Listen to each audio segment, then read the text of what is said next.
All right, folks, coming up on Roller Bar Unfiltered for Wednesday, April 3rd, 2019. Dallas District Attorney overrules the Dallas PD for filing felony charges against a black woman who was beaten by a white supremacist. She will join us live with her attorney. The man arrested for the murder of Nipsey Hussle is held on $7 million bail. We will explain to you exactly who he is and what took place today in court. Drama in Virginia as Lieutenant Governor Justin Fairfax speaks out with detailed denials of the allegations against him, and he wants the DA in Boston and North Carolina to investigate the sexual assault claims. He's not waiting for the alleged victims to do so. A huge victory for Lori Lightfoot in the Chicago mayoral race. She blew away Cook County Board President Tony Preckwinkle. She becomes the first black woman ever to become mayor of Chicago. And progressive Democrats are upset with plans by party leaders to shut down primary challengers in House races. What the hell are the Democrats thinking? And a black owner of 3 television stations filed suit today charging another broadcasting company, the largest broadcaster in the country, trying to sabotage his stations. Yeah, he'll join us. Also, a new film on Netflix from Samuel Abazuwile, also known as Blitz the Ambassador. The film is called Burial of Kojo. And of course, it was distributed by Ava DuVernay's company, Array. Blitz will join us to talk about that movie. Folks, a packed show. It's time to bring the funk on Roland Martin Unfiltered. Let's go. He's got it. Whatever the biz, he's on it. Whatever it is, he's got the scoop, the fact, the find. And when it breaks, he's right on time and it's rolling. Best believe he's knowing. Putting it down from sports to news to politics. With entertainment just for kicks, he's rolling. It's on go, roll, y'all. It's Roland Martin, yeah.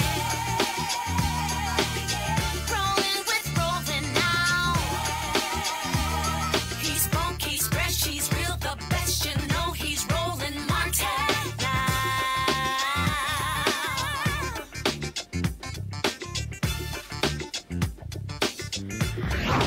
Martin.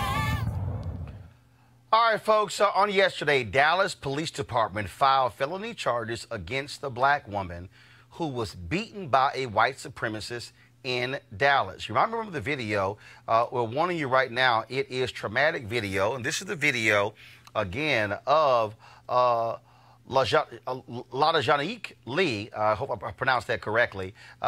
She's being beaten by Andrew Sheffield, folks. He was initially charged with misdemeanor charges, but because of the public outcry, look how he's just literally beating her, pummeling her. He was charged with a felony. Well, the Dallas District Attorney, the Dallas Police Department filed felony charges because they say she caused damage to his vehicle after this took place. They say some $3,000 in damage. Late last night, I got a notice from the Dallas District Attorney's office, an email stating they were aware of the charges and they would address it today. Well, they did. They dropped the charges. Joining us right now is Miss Lee and her attorney, Lee Merritt. First off, Miss Lee, hope I pronounce your name, please, the first name? LaDejanique, sorry. So I'm going to ask you first. First off, were you shocked to see Dallas Police Department file charges against you when you were the one who was pummeled, beaten by this white supremacist? I was very shocked. And when it happened, I mean, what, they said that you, damaged his car window or something along those lines? Yeah. When you, that night the event took place, what was crazy to me was that when he gets released after filing misdemeanor charges, you were still being treated in the hospital. Yes. And with this particular event that night that happened, can you explain to us, again, what took place? I mean, how did that even happen where all of a sudden you encounter him and then he just starts wailing away, beating on you? Hey, Roland, the district attorney, who hasn't had a chance to interview her yet, has asked that she refrain from sort of reciting the facts. She can talk about how she feels about the incident and, her physical condition, but she's not going to walk all the way through the facts, okay? So, but what we were told is that there was an encounter over a parking spot. He gets upset with her, and then he decides to, when she confronts him, he pulls a gun out in the encounter while she is trying to call cops, and that's when he starts beating her. Yeah, and that's exactly it. And that's the part that's not caught on tape is that she let a friend out of the car who was staying in a hotel across the street. The friend who had a few drinks took a while to get out of the car, and so she waited. And Sheffield waited until she was alone, until the friend was then into the hotel room, then suddenly approached her and told her that she was facing the wrong way down a one-way street. He actually obstructed her path and refused to move out of the way. When she drove around him, he followed her to the parking lot. And that's when someone noticed him berating her with racial slurs and profanity. It was the hotel clerk across the street, and he began recording. And the rest is what's caught on that video. So one, Dallas DA dropped the charges. Have they talked to you? Have they talked to you, Miss Lee, to apologize for charges being filed? I mean, people were shocked and stunned if they're coming after you when this is white supremacists who was the one beat the hell out of you. They haven't. No, they haven't. I was shocked myself, but they haven't came to apologize. In fact, Police Chief Renee Hall, since she learned that the DA's office threw out the charges, she doubled down and said she felt she did the right thing, which is really... I'm sorry, you're saying... Let me hold up. You're saying that the black police chief in Dallas believes that her officers did the right thing filing felony charges against Ms. Lee when initially the white supremacists had misdemeanor charges filed against him. That's right. And she defended the actions of the misdemeanor charges being filed against this man, despite him carrying a gun and despite the vicious assault that everyone is seeing now. She defended the misdemeanor charges initially, and now she's doubled down on, quite frankly, stupid, and defended these charges that have now been dismissed by the district attorney. What happens next? What's next in this case? Well, the district attorney, it is now in the district attorney's hand, and we're hoping for that interview that I mentioned a moment ago. The reason why Ms. Lee is not talking about the facts right now, once it gets to the DA and he interviews her, he can pursue additional charges. We believe that there was a racial motivation behind this assault, and that the DA will be able to present evidence of that to a grand jury, get an indictment, and then we get a trial date and hopefully see this to a prosecution and a proper sentence. All right, then. Well, first of all, Ms. Lee, well, last question for you. Are you still experiencing trauma, any pain, injuries still from that beating? Yes. You can describe it. I'm having head pain. I have migraines every day. I have ear pain from he busted my ear, so I can't sleep on the left side because the pressure from my ear touching the back of my head, it hurts really bad. I can't eat, sleep sometimes. My eating is all the way off. Well, we certainly are sad that you had to go through all of this, and hopefully there'll be justice in this case. We certainly appreciate both of you joining us. Thanks a lot. All right, thanks, Roland. All right, I want to quickly go to my panel here just to get their thoughts about this. Again, this strange filing of charges against her and then them actually doubling down on it. Kelly Bethea, communication strategist, Robert Patillo, civil rights attorney. Robert, that's sort of dumb if you're the police chief. Well, I would have to get more information because if they hadn't seen the video initially, if they were just going by the statement. No, they filed the charges yesterday. That video's been out several days. Understood. Even if it was out of when they were making the charging documents, if they hadn't seen the video, they may have decided to charge both parties. So you need more information on that. Both parties were not charged. What initially happened was the video was out day one. He got charged after the video came out. He got charged misdemeanor, goes in jail. Outcry, how in the hell is this guy, because a lot of racist comments online. He gets put back, they rearrest him, they file different charges against him. Then he, of course, makes bail again.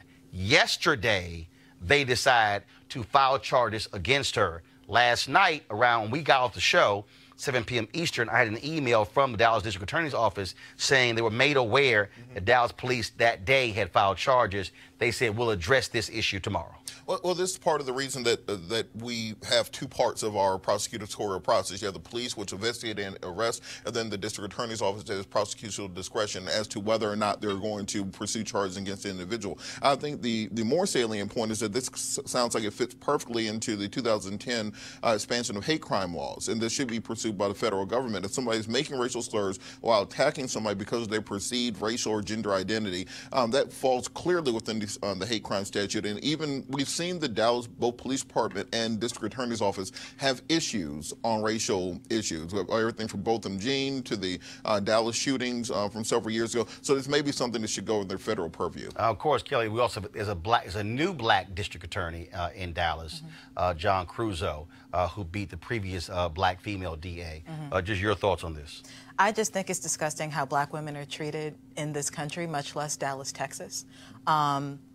Specifically regarding the hate crime aspect of this, I agree with panelists here regarding just the steps needed to be taken in order for this to actually get to a hate crime status regarding charges. My thoughts immediately go to what happened in Maryland recently within the past 2 years, the case of Richard Collins III. Yep. That was another case in which a white guy out of nowhere just stabs someone from my alma mater and kills him 2 days before graduation. And recently, Maryland just said that is not. Yeah, no hate crime charges. There's no hate crime charges. So my concern with the new laws coming out regarding what constitutes a hate crime, do you have to say before you kill somebody or before you hit somebody, hey, you, black person, I don't like you, therefore I will stab you. It's never going to be that explicit. So who exactly is this law going to protect? All right, let's go to Los Angeles, folks, where the man charged with the murder of Nipsey Hussle is being held on $7 million bail. That man, his name is Eric Holder. He's a rapper who goes by the name of Fly Mac. He sang body bags, 38 gun blasts, and bloody homicides in his songs. TMZ reports that Holder kicked Hussle in the head after he shot him. TMZ also reports that Hussle was alone at his shop because he went there on the spur of the moment without security to get some new clothes for a friend who just got out of prison after 20 years. But remember, Hussle was shot and killed. 2 other people were also wounded as a result of that. And so that's the latest in that particular case. Let's talk about Virginia, where Lieutenant Governor Justin Fairfax, his 2 accusers told their stories to Gayle King on Monday and Tuesday. Well, today, Fairfax went before the cameras, coming out to once again deny their allegations of sexual assault. This time, he did so point by point. Here's a video. While Dr. Tyson has stated definitively that she met, interacted, and had a conversation with me in Boston on July 26, 2004, the first day of the convention. In fact, Senator Edwards and I were not in Boston on that date. We did not arrive to Boston from North Carolina until the following day. After I arrived, I met Dr. Tyson in passing. She was a volunteer at the convention. As young adults and students, we spent time together talking. I invited her to my hotel room where we engaged in completely consensual activity. I have heard Dr. Tyson say that I held her neck and physically forced her to engage in sexual contact. That is simply not true. What she alleges never happened.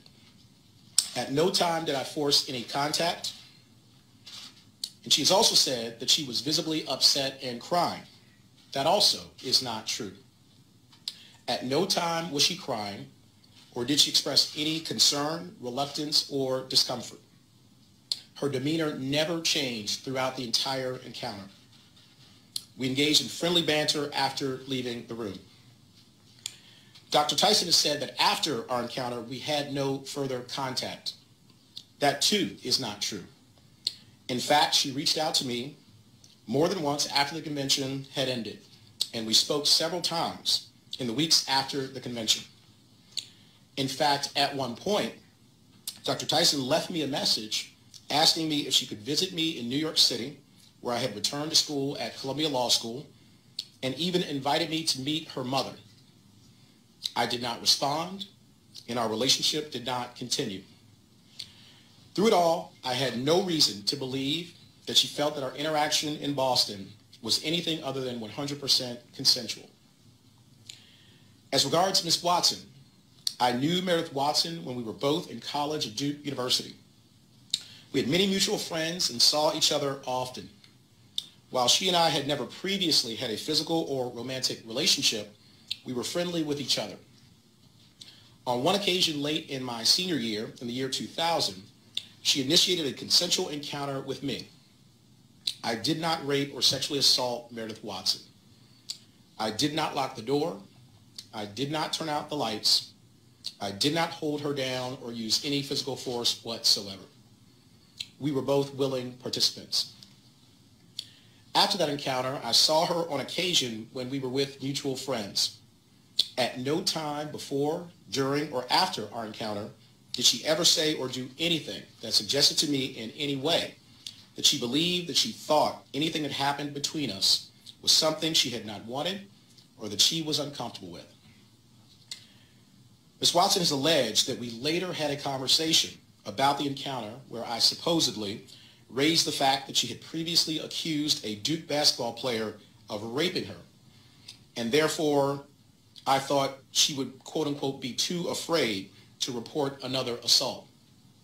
No version of that conversation ever occurred. Now, folks, also in the news conference, Fairfax made it clear that he also took 2 lie detector tests and passed both of them. Of course, his statement was a lot longer than that. Now, check this out. Go to my iPad, please. He also said this, quote, "At my direction, my attorney has contacted the district attorney's office in Boston, Massachusetts, and the district attorney's office in Durham, North Carolina. Each would have jurisdiction over these alleged crimes. My attorney has asked each office to launch an investigation of these allegations if they have not already done so." Now, what has been going on, of course, is in that interview, Tyson said she would be willing to speak before a process, a legislative process in Virginia. This is a statement that was released today by the lawyer for Dr. Vanessa Tyson. This is what they released.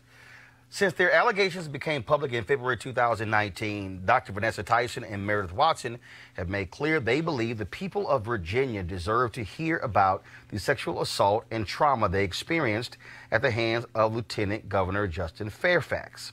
They have asked the members of Virginia's legislature to come together to determine a process that will provide due process to all parties while allowing the people of Virginia to judge for themselves whether Lieutenant Governor Fairfax deserves to hold his position of trust and power.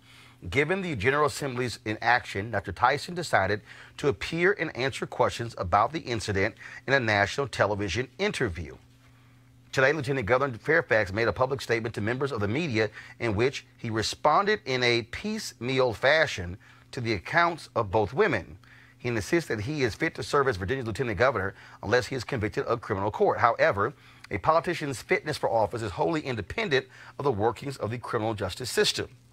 We believe Lieutenant Governor Fairfax's statement to the media further exemplifies the need for a bipartisan public hearing in which all sides have an equal opportunity to testify under oath and present facts and evidence. It is unclear why Lieutenant Governor Fairfax is refusing to appear and testify under oath in the General Assembly about his past conduct.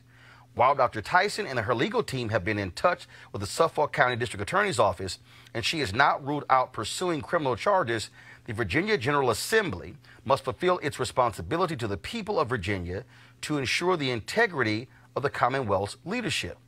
Reports have indicated that Virginia's legislators are at a political standstill and unable to agree on a way to allow all parties to testify in public and under oath. Sexual assault is not a partisan issue.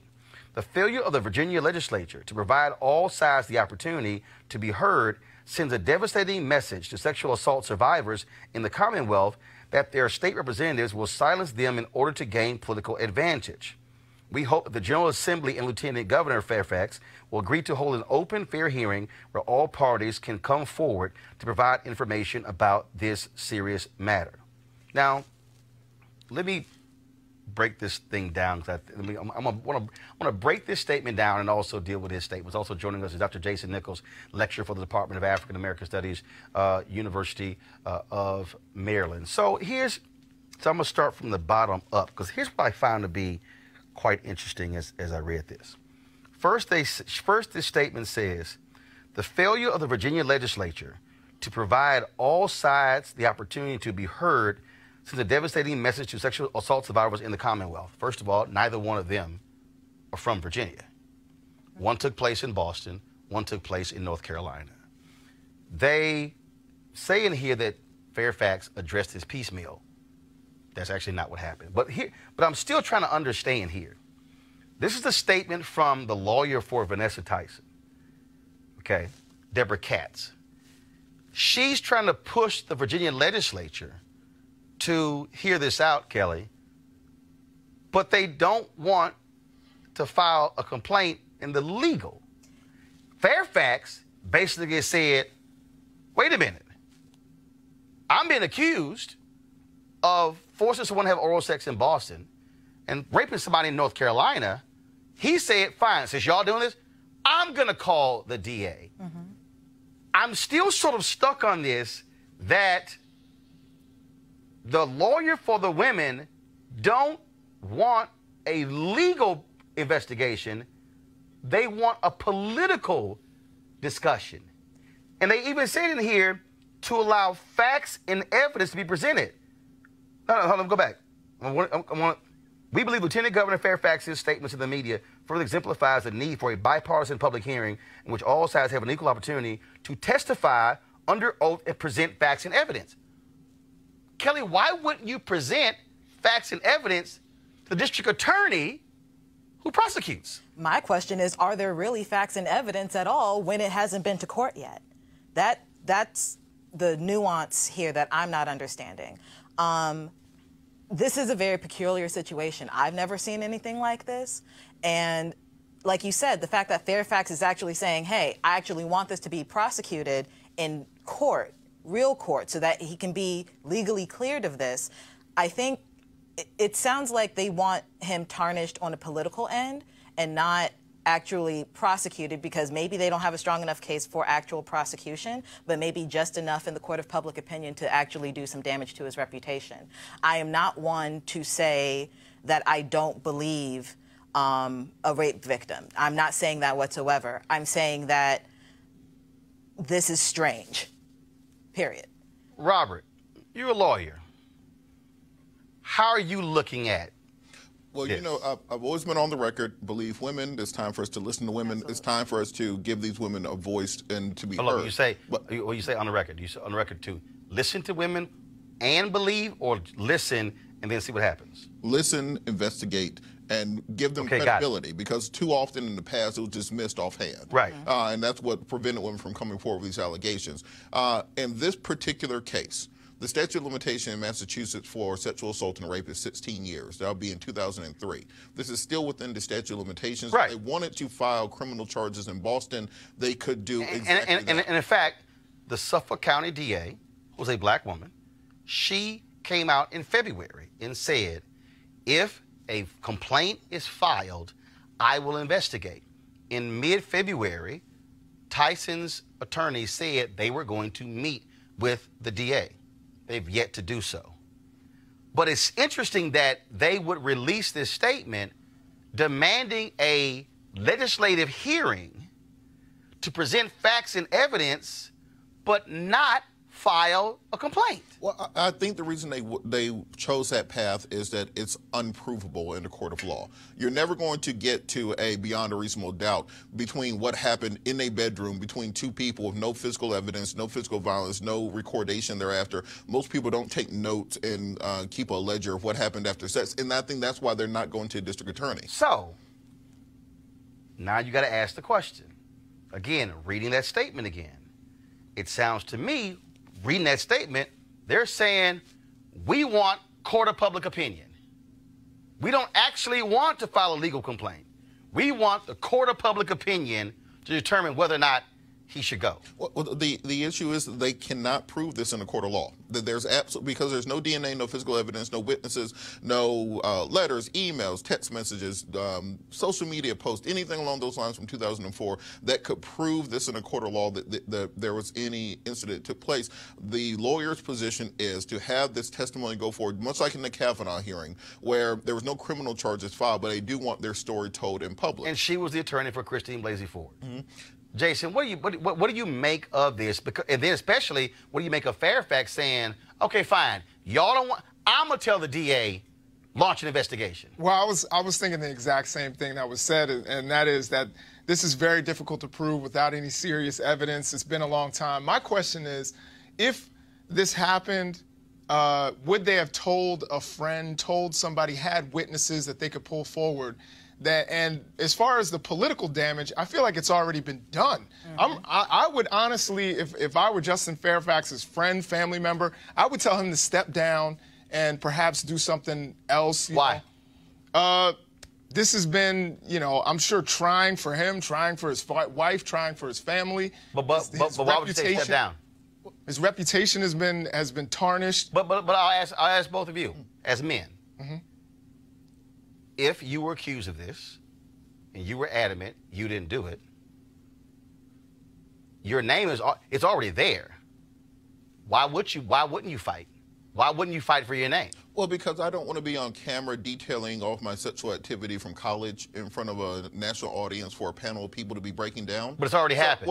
So what I would do is I would step down. I would then go through the process of clearing my name. I would take the polygraph test. I would go to the DA. I'd get all of my records together, showing that all the proof that I can, and present that to the court of public opinion, and then come back. Okay, I think it's impossible to properly govern while doing it. Where would you present it? Sit down with Gayle King like everybody else does. No. Sit down with Oprah like everybody else. Kelly, here's why, to me, that doesn't fly. Because the moment he resigns, no discussion. Maybe, maybe not. I think if he resigns, it's okay. First of all, on their side, we got what we want. We're good. Mike Espy, when he went on trial, he had to resign as the Secretary of Agriculture under Bill Clinton. They said he accepted bribes, Super Bowl tickets, things along those lines. He had to resign. Went to trial. Was acquitted. First thing he said was, where do I go to get my name back? He said, where do I go to get my name back? He ran for United States Senator against, I forgot what her name is, in Mississippi. They were still accusing him of accepting bribes, even though he was found not guilty in a courtroom. Where do you go? And I understand that predicament, but at the same time, the situation in which you just described happened a while ago. We are now in a space and time, especially with social media, where you can kind of control your narrative a little bit more than just relying on the big networks. So when it comes to Fairfax, I think your example regarding Kavanaugh is even different from the Fairfax situation, because Kavanaugh... Which example? When you were saying how the lawyer... No, I was simply stating a fact. The lawyer for Tyson is the same lawyer for Christine Blasey Ford. I thought you were making... They have the same lawyer. Oh, okay. Well, even in that situation, Kavanaugh was trying to get the seat, as opposed to Fairfax, who is trying to keep his seat. So I think in that situation, it's a little bit different in that kind of hearing was a little bit more appropriate, because she was trying to prevent him from getting a role as opposed to taking him out. And also, I'm going to read this here. This was a tweet that was sent out by Catherine Watson, who was the White House correspondent for CBSN. Justin Fairfax, and see, this is where for my deal is, no, I'm going to stay here and fight. She said, Justin Fairfax is basically saying that women accusing him of sexual misconduct should stay in their place, quiet and out of the public eye. But this was the quote she used from him. I do not believe the national television appearances or legislative hearings are the right vehicles to get at the truth. That's not what he said.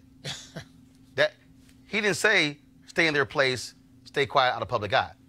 If I'm Fairfax, and first of all, the governor of Virginia can only serve one term. He was going to be the favorite to be the gubernatorial nominee in Virginia. The reality is, you've already put it out there. You're accusing me of rape. You're accusing me of forcing you to have oral sex. In the public's eye, a resignation means I'm guilty. If my name has been so tarnished and I can't run for governor in 4 years, then damn that. I'm fighting. My deal is I'm not going anywhere.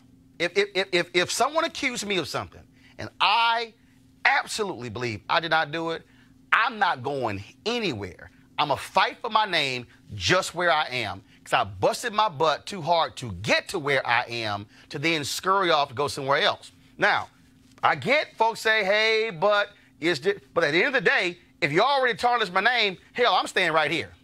I dig that, Roland, but at the same time, we saw I think your example of Mike Espy is a good one. Mike Espy went away, chilled for a minute, came back. No. He didn't go away and chill. That was a court trial. Right. Y'all just said you're likely not going to have a court trial. So if that's the case, that means a Fairfax can't go to a courtroom, and if I'm found not guilty, I can stand up and say the people said I wasn't found not guilty. But let's remember, Nate Parker was found not guilty, and then people, that torpedoed Birth of a Nation, when people said, yeah, although you were found not guilty, we still think you did it. So it's one of those things that people, it's just like if you settle a case. You know, you settle a case, folks still say, oh, yeah, you settled, but I think you're a pedophile. And so it's one of those things where I'm just saying, if that was me, and you accused me, and I didn't do it, oh, hell no, I ain't going nowhere. We gonna fight. But well, number one, not guilty does not mean innocent. R. Kelly got found not guilty. Precisely. Right. So that's, which is my point. So what you just said is that even if you go through a trial and found not guilty, you will have people who are saying you still did it. And so if I quit, I'm basically giving you what you want. I ain't gonna do it. Final comment before I go to my next story. I think for me, and the advice I would give a client is step down, clear your name, get all of your information, put it back into the court. But how do you clear your name? What's the process to clear your name? Look, while you're in office, you can't fight this and effectively govern. So there's nothing he can do effectively as lieutenant governor right now. Lieutenant governor ain't like you got great duties. Okay, you ain't got that many duties. Kelly, go ahead. I mean, you ain't got that many duties. Let's just be honest, okay? You don't know if Virginia. No, you don't. Okay. It's a part-time position. It's not even a full-time salary. Fair. He has 2 staffers. And that's fair. That ain't I got more than 2 staffers. You do. Because you have a full organization. I got 3 staffers in Chicago. Fair. I ain't even counting the people here. But go ahead. I agree with my panelists here in that I personally would step down because it really is a damned if you do, damned if you don't situation. But at the same time, the damned if you do, in that case being the situation in which you step down, again, you control the narrative a lot better and a lot freer than you having to be restricted by whatever the rules therein of, you know. What rules? Whatever Virginia has regarding press on behalf of the lieutenant governor. There are no rules. There are no rules. No, there are no rules. You can talk. You're not restricted from anything. And in fact, I think you're actually in a better position to defend yourself where you are. Jason, go ahead with your final comment. No, I would say that Justin Fairfax in some ways is taking the right road and saying, look, I want this to go to court. I think that's actually a good way of going about it. But staying as lieutenant governor, I think, does damage to probably a lot of the causes that he wanted to fight for in that position. So if it's not really necessarily just about him, it's also about the things that he wanted to advocate for. His name right now and everything that he is attached to is going to be brought down. And I think that's... And guess who hasn't left? Governor the blackface governor and the blackface attorney general. Well, you know we already are held to a different standard. No, damn that. They need to go too. But if you look at the polling data in Virginia, that's not what the folks in Virginia are saying. So we'll see exactly what happens in Virginia. Oh, I'm just saying, you accuse me of something I ain't do it. We're going to fight until hell freezes over, then we're going to fight on the ice. Going to a break. We'll be back in just a moment. Roland Martin Unfiltered. You want to check out Roland Martin Unfiltered? YouTube.com/Roland S. Martin. And subscribe to our YouTube channel. There's only one daily digital show out here that keeps it black and keep it real. It's Roland Martin Unfiltered. See that name right there? Roland Martin Unfiltered. Like, share, and subscribe to our YouTube channel. That's youtube.com/Roland S. Martin. And don't forget to turn on your notifications so when we go live, you'll know it. Here we go. All right, folks, you have plenty of pictures in your home, but you've never seen anything like this before. Introducing Easy Tiles, the world's first photo tiles made of sleek and ultra lightweight glass. Easy Tiles makes it very simple. You use your exclusive app for iPhone and Android to upload as many photos as you like. Then they print them on tempered glass. Now, your order arrives on your doorstep in a few days. And that's when the real fun begins, because with Easy Tiles, you'll transform your living space with a gallery wall that will amaze each and every guest. Easy Tiles are even simple to hang, no hammer and no nails. Even Robert could do it. And because they're mounted on small risers, they appear to float on your wall. Easy to order, easy to hang, and guaranteed for life. Now you can save 30% on any size order, plus get free shipping on orders of 4 or more. Just download the free Easy Tiles app at EasyTiles.com and turn your best memories into beautiful glass wall art. Plus, save big now with this special offer. That's EasyTiles.com, EasyTiles.com. Hey fam, want to check out Rollerbark Unfiltered, the blackest show on all of digital, cable, and broadcast. Check out our audio podcast. There's only one daily digital show out here that keeps it black and keep it real. It's Rollerbark Unfiltered. Press play.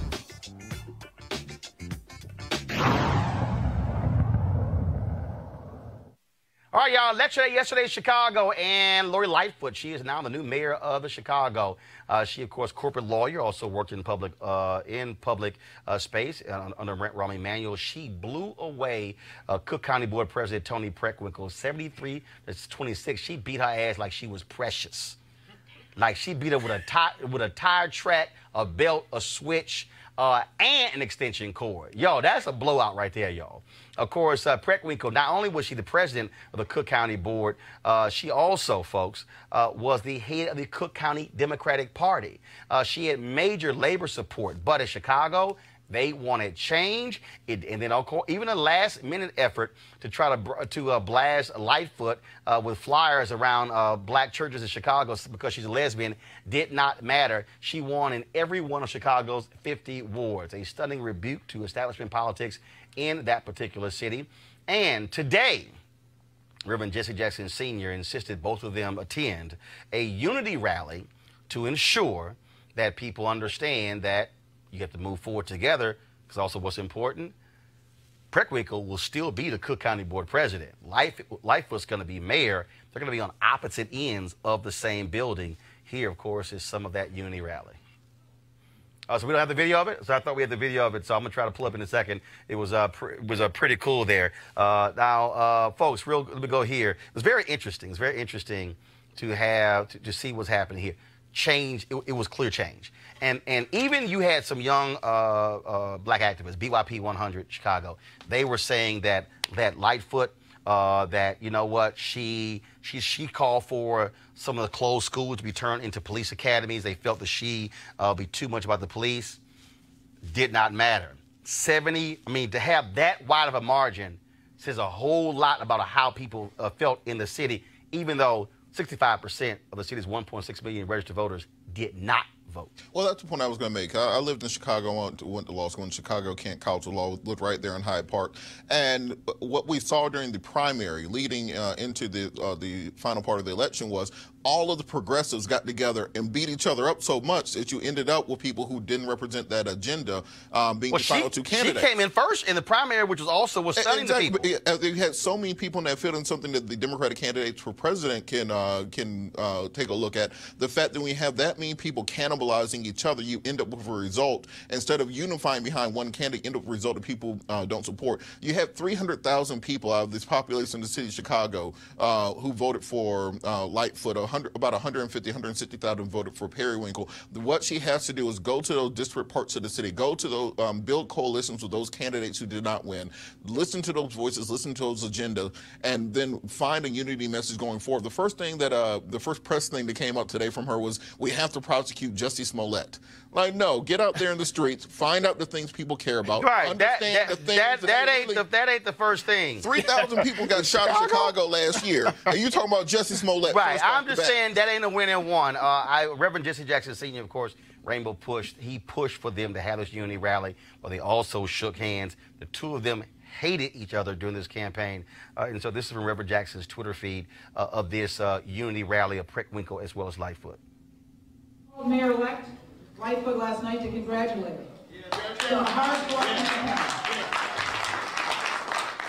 And I pledge to work with her. I want to thank all of the folks who came out yesterday to vote in our elections. I want to thank in particular the volunteers and staff in my campaign. We have some real challenges ahead of us in our county and our city. And I look forward to working with Mayor-elect Lightfoot to address those challenges. Thank you. I will, of course, begin by congratulating and thanking President Preckwinkle on her candidacy. She deserves our respect. Yeah. And she will have my personal commitment. She and I share many of the same policy goals, from criminal justice reform to living wages to equitable investment in our neighborhoods. And while this was a spirited campaign, those shared values will serve us well as we work together for the good of the city and the good of the county. All right, Kelly. Historic. First black female mayor of Chicago. And I think that's the biggest accomplishment, so to speak, from a social standpoint that's going on here. I, for one, am happy to see that. I'm a little bit surprised considering the internalized homophobia of the black community, the fact that this happened. Oh, white folks homophobic too. That too. Let's not act like black people are somehow pathological. It's white global. folks homophobic too. It's absolutely global, but I can only speak for who I can I'm a speak for part white of. people too. Okay. We know what they do. Fair. They live here too. Absolutely. Jason. Yeah, no, I would agree. I think it was amazing. It was probably the most significant election that we've seen since Harold Washington. The fact that you had two black women, and to look at them, two black women with natural hair going up against each other, I thought it was fantastic. However, I think Lightfoot just outgrinded Preckwinkle. You know, she went to every part of the city. She just didn't focus on the black community, and that's why she won. Well, but first of all, you compare those two. The black turnout for Harold Washington was almost 90%. Right. The turnout here was woeful. Yeah. Let's talk about Ferguson, where Michael Brown's mother, she ran for the Ferguson City Council and lost. She came in third in the three-way race. The winner was another black woman, Fran Griffin, who had been organizing for the last 5 years in Ferguson. So we certainly want to congratulate Fran Griffin on that. And again, it's about folks running. Now, let's talk about Democrats. The DCCC, they don't really want that. The Democratic Party establishment, they want people to, like New York Congresswoman Alexandria Ocasio-Cortez, frankly, to never run. Of course, she won her seat by beating Joe Crowley, a longtime incumbent, but the DCCC, Democratic Congressional Campaign Committee, which governs, of course, wanting to elect incumbents, they passed a new rule that makes it perfectly clear, if you work for any candidate who's opposing a challenger, you can't get a contract. Oh, AOC, as well as others, including Ayanna Pressley, who upset an incumbent in Massachusetts, saying, if y'all lost your mind? A lot of the new freshmen in Congress are a result of folks challenging incumbents, people who raised small amounts of money, who did not have endorsements, who did not get lots of praise from incumbents. They are saying this makes no sense and it is wrong. And frankly, I agree with them. I think the Democrats, first of all, I get the DCCC's position, but I do not think you penalize somebody who works for an incumbent, because the very same incumbents who are now there, you want them and their votes. You want them raising money. Okay? Democrats, they want Cortez, and they want Ayanna Pressley and Lauren Underwood and Ilhan Omar out there because they have brought a new energy to the party. DCCC, this is stupid and shameful. Well, I think old people are stubborn sometimes. And when you have Shocking. when you have that old folks club, that old folks group, people 70 or plus, when you see all these they young start people, getting old. Yeah, coming in and shaking up things. They forget that they were at one point in time those young insurgents. firebrands. Yes. If you look at the 1977, 1976 congressional class, you had John Conyers, you had Maxine Waters coming in to shake up the system. But when you get comfortable, when you become part of the establishment, you know, there's that line from Batman. You either die a hero or live long enough to see yourself become a villain. Many of these people have grown to become that villain. I think that is one of those situations where, especially with the DCCC, what they're doing is becoming almost dangerously close to kind of this old white man club by doing something like this, because who's coming up? People of color, women, LGBT community, and the like. Everybody who's considered a minority. Those are the people who are, fighting after these seats. And it's because of people like AOC, Ayanna Pressley, Ilhan Omar, that they feel encouraged to do so. So now you're in a situation where you can't do that. Yeah, I would agree. And I would say that it, just kind of what was alluded to earlier was, I think it's also old black folks. It's not just old white folks. People just out of their cold, dead hands. First of all, anybody, power. If you in office, you ain't trying to lose power. And so that's what this is. Their job is to protect incumbents in seats, but I'm sorry, you don't own that seat. Right. I think maybe, I'm not totally against term limits. I've thought about, perhaps some of these people need some term limits. Well, the issue here is not really term limits. The issue here is you saying we're going to penalize somebody who works for a campaign. So they are threatening, if you work for a challenger, you are risking never working for us again. And to me, that's wrong. So the DCCC should change this. You can support incumbents all you want to, but to literally threaten folks who work for a challenger, that to me is dead wrong. We believe in the importance of black-owned media. That is, black folks owning media, whether it's television, radio, newspapers, websites. Well, today a lawsuit was filed by a black owner, Pluria Marshall, who is suing Nexstar, saying they sabotaged his efforts to actually run the 3 stations he bought from them several years ago. Now, we reached out to Nexstar for comment. A spokesman gave us this statement. The allegations made by MBG in this lawsuit against the company are spurious and without merit. The company intends to vigorously defend itself regarding this matter in a court of law. Joining us right now is Pluria Marshall. Pluria, how you doing? I'm great, Roland. How are you? Doing great. So you bought these stations how long ago? We bought the stations in 2014 and 2015. And what was the relationship like when you bought the stations? Was it good? Was it a good working relationship? Roland, it was a dream come true for me. It was great. I'd been out of the broadcast business, the TV business, about 25 years, and it was kumbaya. Fantastic. Pluria's back in the business, and I should be able to produce programming, run the stations as we saw fit, and contribute to our communities. Of course, you also own black newspapers. You're a second-generation person involved in media. And then what happened? How did this thing go south? Well, it basically went south from day one. The folks at Nexstar did not like the structure of the deal that the FCC put forth.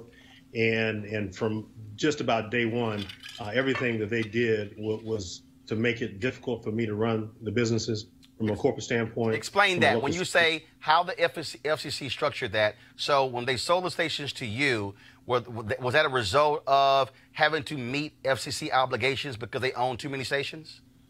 Well, it was the stations were sold to me based on there's a very low number of black male television station owners, black men. There's actually first of all, it's a low number of black, period. Black men and women. I mean, it's damn near non-existent. Right. It's actually a rounding error. It's 4 of us that own stations, probably collectively maybe 20 stations out of 1,400. And so they were selling the stations. Was a tax break involved? Was there some sort of benefit to them selling to an African American? No. The benefit to Nexstar was that they had a $500 million deal that they had on the table, and the only way to get that deal done was to sell to a minority broadcaster, which of course was me. And so, what were they doing to you when you alleged sabotage? Like what? What were they doing? For instance, they would go into the market, and their managers in the markets would say, "Oh yes, we run the Marshall stations," and as per the FCC, that was the exact edict that the FCC said no. Marshall runs his stations. At every turn, when we would go into the market to make sales calls, they say, "Well, the Nexstar folks said that they represent you," which is just not true. So, and from a local sales standpoint, you have to look at this. There are oligopolies. It's 4, 5, 6 stations per market. And if one company comes in and says, "We represent these guys," we represent basically half the market, do business with us. How did you try to resolve this over the last few years with them? we have attempted to negotiate with them. We have tried to restructure the contracts that were more in line with this deal. Nexstar is relying on this a sidecar. I know it's in the weeds, but it's a structure that is not what we are. So their response was, "This is the way it is. You know, take it or leave it." And so you filed a lawsuit in federal court. They deny exactly what took place. Yes. And again, the point I made earlier, this speaks to the larger issue, the fact that we used to have far more African Americans who own television stations and radio stations, and that number has dwindled tremendously, and that has a direct impact on our ability to be able to participate in wealth building, but also to control the content. Correct. I mean, it's radio's non-existent. Television is non-existent from an ownership standpoint, and everything that has been put in place by the FCC, and they're well-meaning. You know, when this deal was struck, it was monumental. The Congressional Black Caucus endorsed it. All the commissioners endorsed it, and for Nexstar to basically say that our allegations are false and untrue is just far off base. All right, then, Employer Marshall, we surely appreciate it. Thank you so very much. Thank you, Roland. Take care. All right, folks, calling all HBCU alumni, students, and leaders. I want you to, and I need y'all to do this here, okay? I need you to do this here. I'm not going to read it that way. Y'all, this is free money.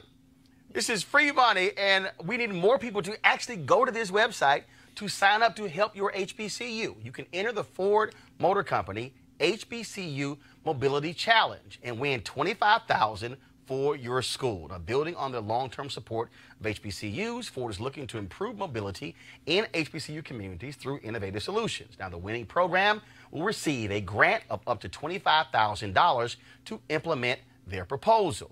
The deadline was March 31st. It's been extended to April 15th, 2019. So go to this website, fgb.life, for more information and to apply. You don't have to go to that HBCU to apply.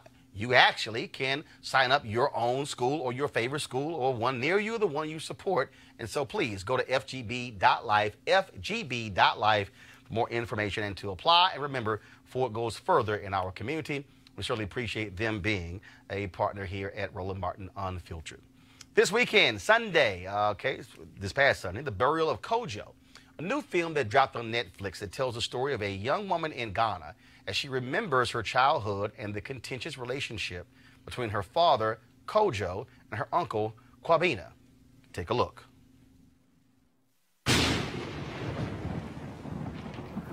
The story of my childhood is a strange one. So strange that most people find it impossible to believe.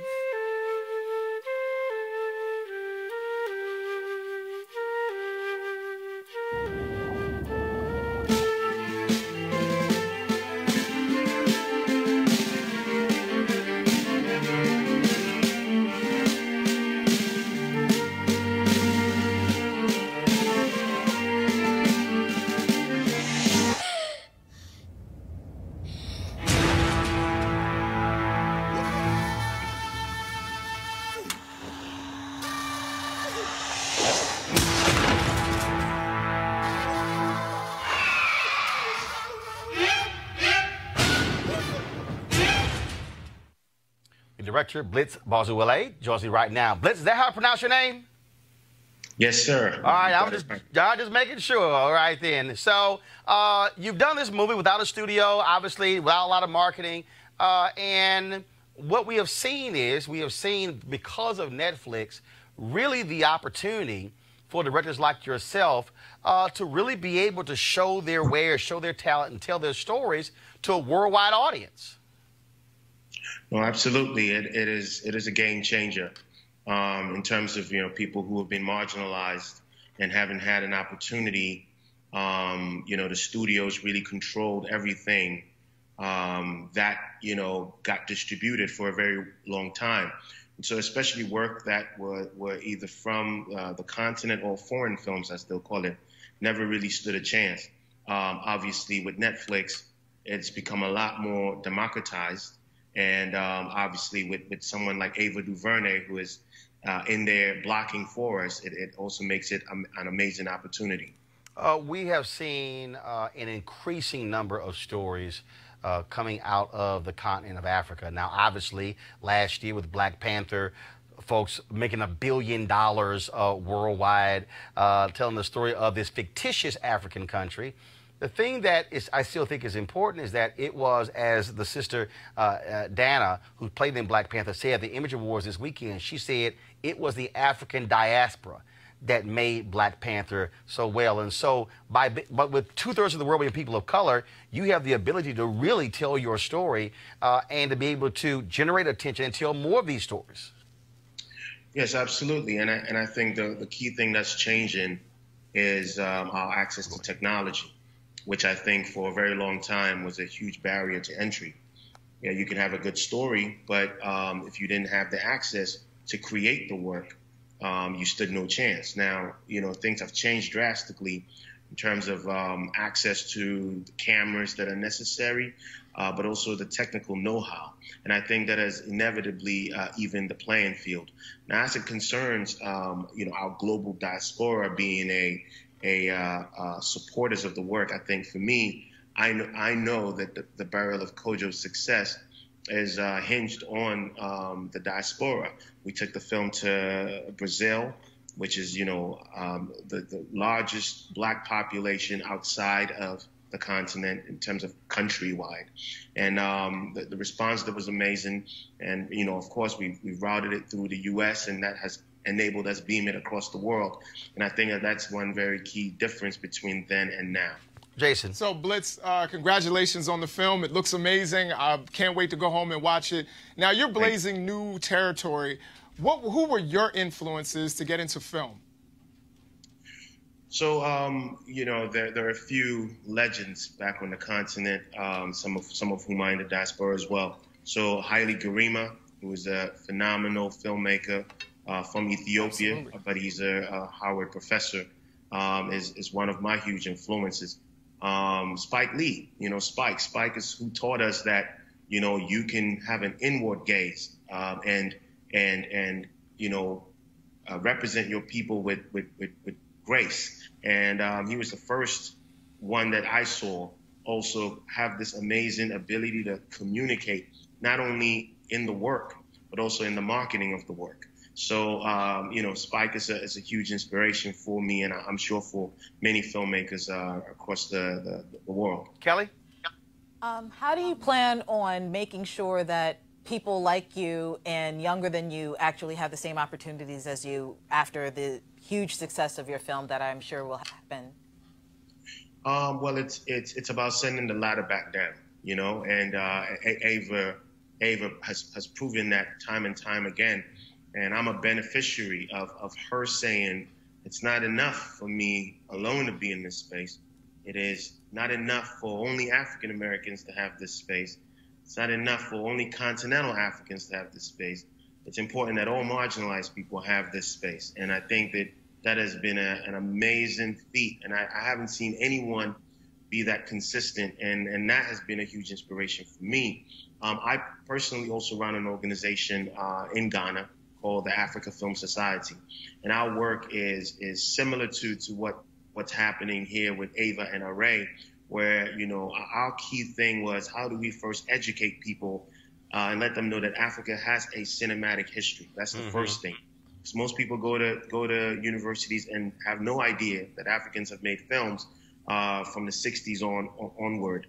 And so that's the first thing. The other thing is how do we preserve this work that already exists? And how do we get that work beamed across the world? So that's what we do with the Africa Film Society. And the goal is that through that, we will create opportunity and that more awareness about African cinema just globally. Final question, Robert.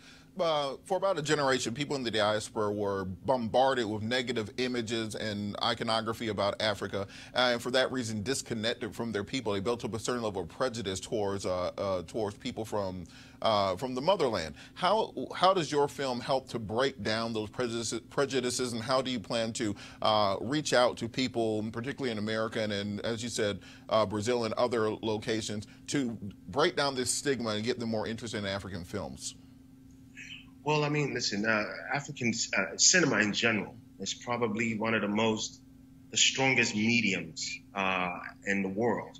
It unlike, say, literature, unlike, fine art or music, it has the ability to build very direct empathy, or has the ability to create heavy bias that, based on what you view and based on what you take in, you form your opinions on a group of people. And there has been no secret that as it relates to the continent, there has been a very concerted effort, and it has been long-standing, to create these very derogative images of us. And even it goes on today. Most of the films that you have seen or heard from the continent revolve around war, famine, and everything in between.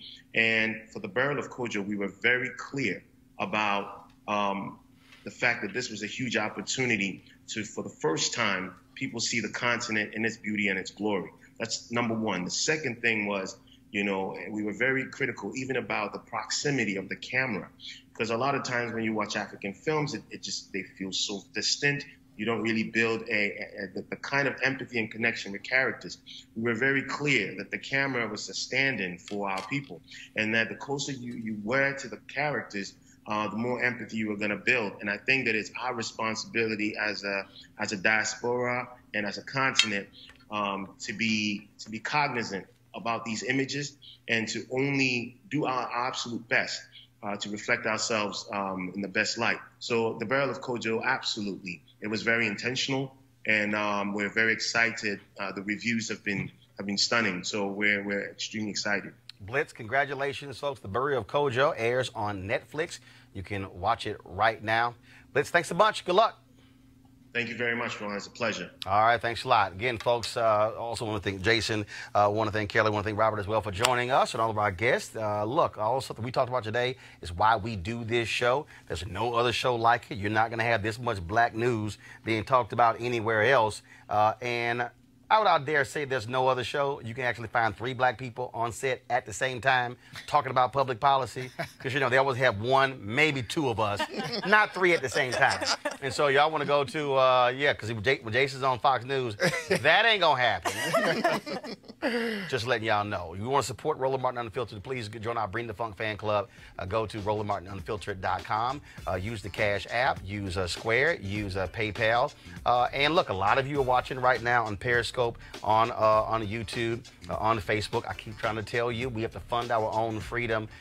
We are not going to see these stories elsewhere. I doubt you're going to see CNN or MSNBC or Fox News interviewing Blitz about Burial of Kojo, while we have to have our own media. So we need your support as well to do so, to make all of this possible.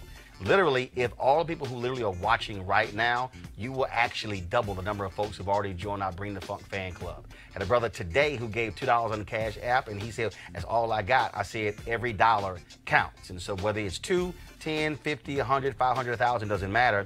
You can give monthly, you can give yearly as well. But we have to have a place where we can have our own conversation, tell our own story. And as the first black newspaper, Freedom's Journal, said in 1827, we wish to plead our own cause. Too long have others spoken for us. Now, as you just heard from him, because of digital media, we can speak for ourselves. So go to RolandMartinUnfiltered.com, join our fan club. Tomorrow, we're going to talk about Joe Biden. He released a video today apologizing for being in people's personal space. Is it that big of a deal? Also, in Tennessee, Republicans doing more BS, trying to penalize groups who register people to vote. We'll talk about all that tomorrow. Y'all know we're going to bring the funk. Holla!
Hey fam, want to check out Roland Martin Unfiltered, the blackest show on all of digital, cable, and broadcast. Check out our audio podcast. There's only one daily digital show out here that keeps it black and keep it real. It's Roland Martin Unfiltered. Press play. You want to support Roland Martin Unfiltered? Be sure to join our Bring the Funk fan club. Every dollar that you give to us supports our daily digital show. There's only one daily digital show out here that keeps it black and keep it real. It's Roland Martin Unfiltered. Support the Roland Martin Unfiltered daily digital show by going to RolandMartinUnfiltered.com. Our goal is to get 20,000 of our fans contributing $50 each for the whole year. You can make this possible. RolandMartinUnfiltered.com. You want to check out Roland Martin Unfiltered? YouTube.com/Roland S. Martin. And subscribe to our YouTube channel. There's only one daily digital show out here that keeps it black and keep it real. It's Roland Martin Unfiltered. See that name right there? Roland Martin Unfiltered. Like, share, and subscribe to our YouTube channel. That's YouTube.com/Roland S. Martin. And don't forget to turn on your notifications so when we go live, you'll know it.